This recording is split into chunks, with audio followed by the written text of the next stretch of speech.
آپ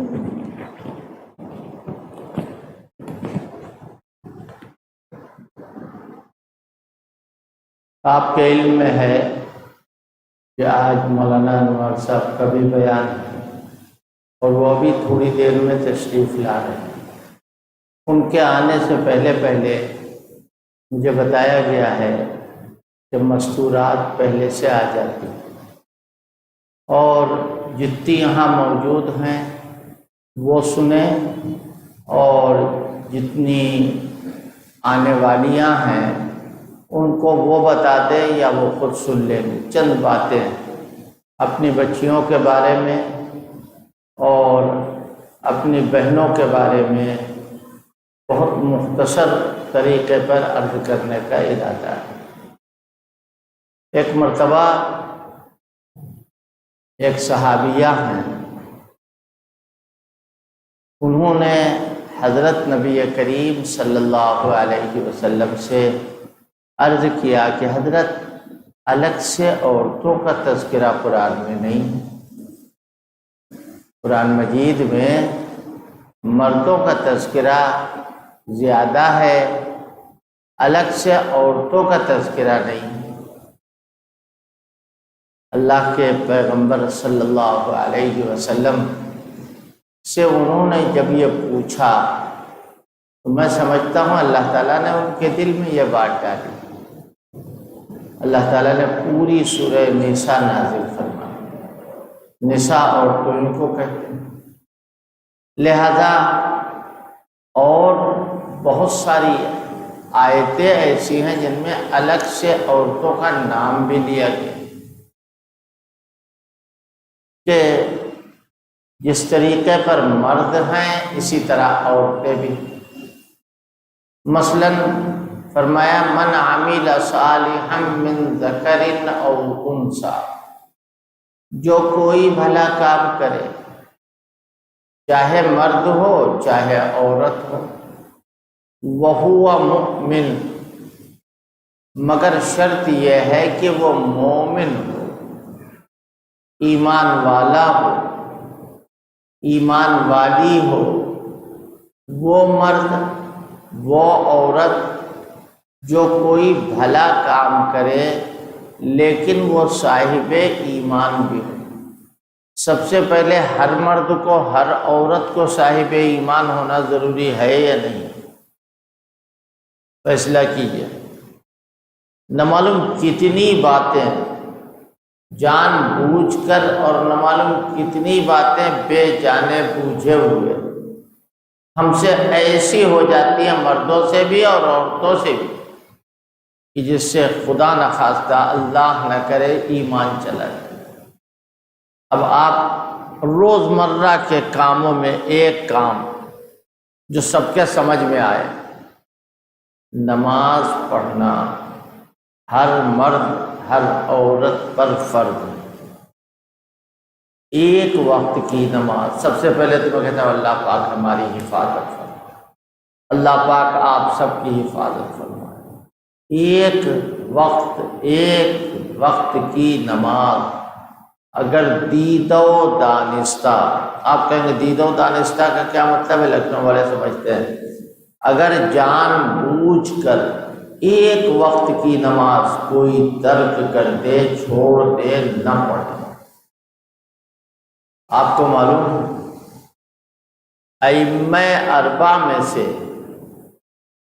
تقریباً سب کی رائے یہ ہے کہ وہ اسلام کے دائرے سے نکل گیا، اسلام کے دائرے سے نکل گئی، چاہے مرد ہو جائے۔ حضرت امام اعظم ابو حنیفہ رحمۃ اللہ علیہ تھوڑی سی نرمی والی بات ہے، فرماتے ہیں کہ ہاں وہ ایمان تو اس کے اندر نہیں رہا، وہ کفر سے مل گیا، یعنی کفر سے بالکل قریب ہو گیا۔ اب آپ بتائیے شیخ عبد القادر جیلانی جن کو عرف عام میں ہم بھی آپ بھی رکشے والے تاکے والے گھر کی عورتیں سب بڑے پیر صاحب کہتے نہیں کہتے، وہ بڑے پیر صاحب جو ہیں وہ حنبلی ہیں، اور ان کے فرمان کے بموجب ان کے مذہب کے اعتبار سے وہ اسلام کے دائرے سے نکل گیا۔ اچھا آپ رک جائیے یہاں، تھوڑی دیر کے لیے فرض کیجئے کہ وہ اسلام سے نہیں نکلا، لیکن ایمان میں جہاں پر ہے تھوڑا سا کھسکنا تو مانیں گے آپ۔ ایک وقت کی نماز کسی نے ترک کی تو کفر کی طرف کھسکا یا نہیں کھسکا؟ دوسرے وقت کی نماز ترک کی تو کفر کی طرف تھوڑا سا کھسکا یا نہیں کھسکا؟ اور سال 2 سال میں،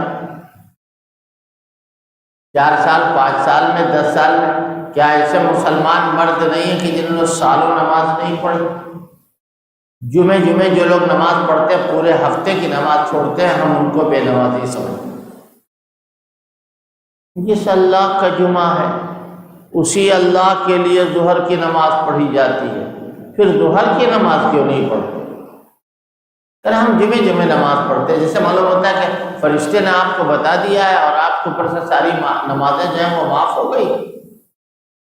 اللہ کے بندوں، اللہ کی بندیوں، نماز کو نہ چھوڑو۔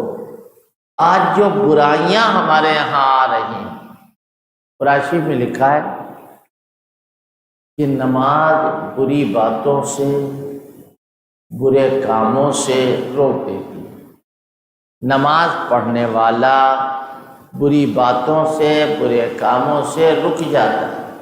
نماز پڑھنے والی بری باتوں سے، برے کاموں سے رک جاتی ہے۔ اب اس کو الٹا کہیے، نماز نہ پڑھنے والا بری باتوں میں پھنس جاتا ہے، اور نماز نہ پڑھنے والی برے کاموں میں، بری باتوں میں پھنس جاتی ہے۔ دونوں باتیں آئیں گی نا۔ نماز بری باتوں سے روک دیتی ہے۔ میں کون ہوتا ہوں اس کی نگیٹو کو بتانے کے لیے قرآن خود کہہ رہا ہے، سنیے، فَخَلَفَ مِن بَعْدِهِمْ خَلْفٌ أَضَاعُوا الصَّلَاةَ۔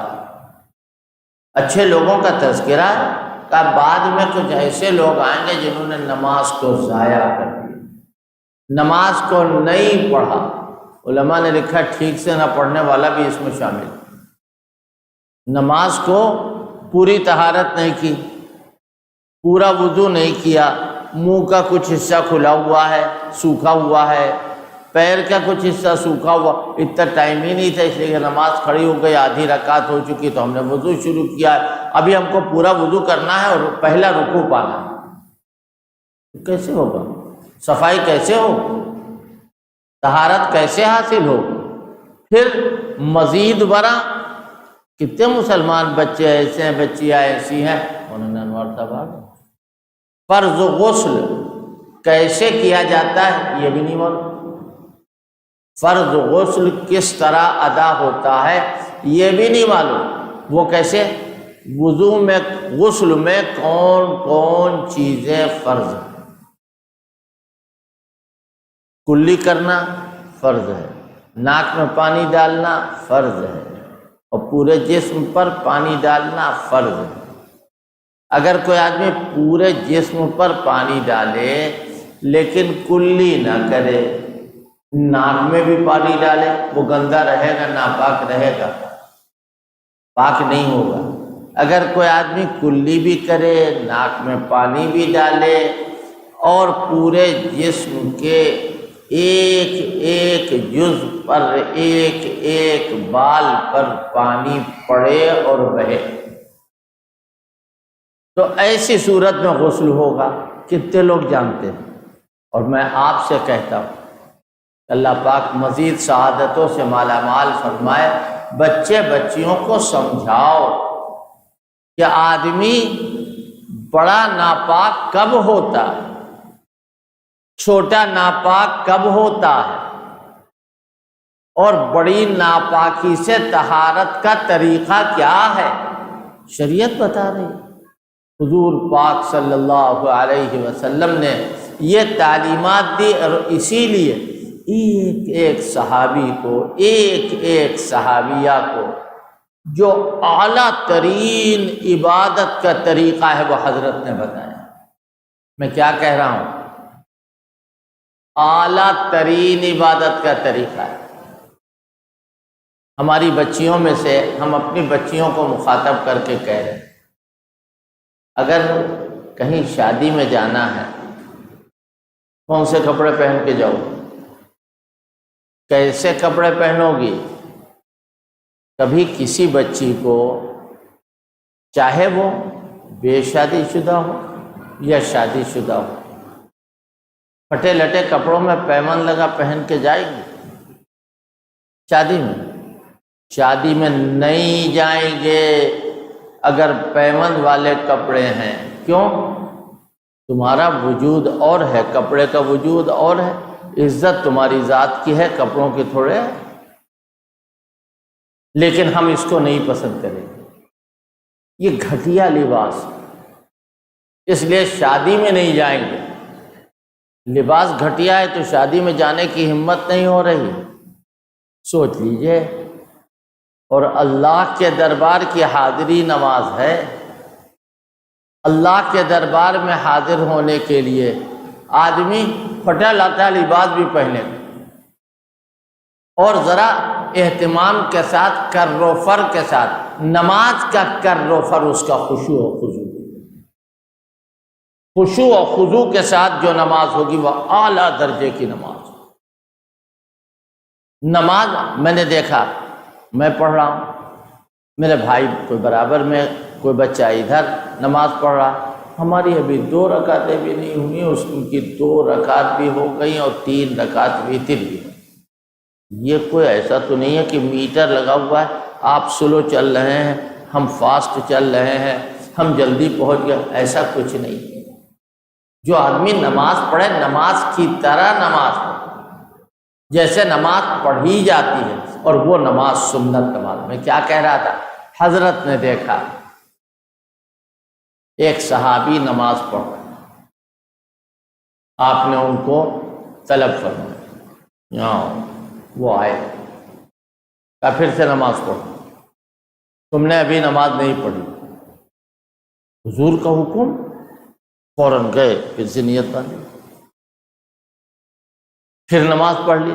حضرت نے پھر بلایا، صلی فإنک لم تصلی، پھر سے نماز پڑھ، تم نے نماز نہیں پڑھی۔ عجیب، اس میں مبتلا۔